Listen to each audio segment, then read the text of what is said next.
Bonjour et bienvenue à notre condensé financier quotidien du mercredi. Voici ce qui fait la une sur les marchés aujourd'hui.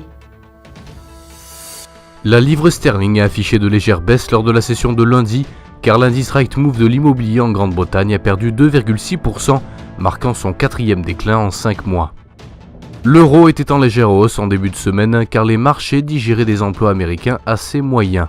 L'or a démarré la semaine avec de légères pertes, car les créations d'emplois JOLTS sont descendues à 6 millions, en dessous de l'estimation. La paire livre-dollar semble décidément baissière à ce stade. La stochastique RSI s'est affaiblie ces dernières 72 heures et signale maintenant la baisse. La paire dollarienne profite d'un large consensus d'indicateurs haussiers. L'ATR a manqué de continuité lors des dernières sessions et reste maintenant dans la zone de forte volatilité. Le cours du pétrole brut a actuellement une vaste majorité d'indicateurs haussiers. L'oscillateur ultime signale maintenant la hausse. L'or a actuellement une légère majorité d'indicateurs baissiers. Le RSI s'est légèrement déplacé dans une direction négative et donne maintenant un signal neutre.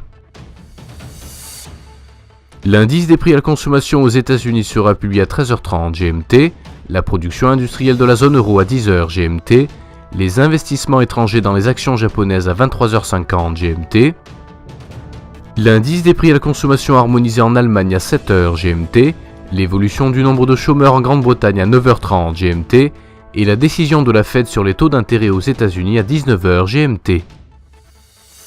Nous espérons que vous avez apprécié nos perspectives marché de ce mercredi. Nous vous souhaitons, de la part de toute l'équipe, une journée productive sur les marchés. N'oubliez pas de vous connecter demain matin pour retrouver les dernières nouvelles et événements des marchés financiers.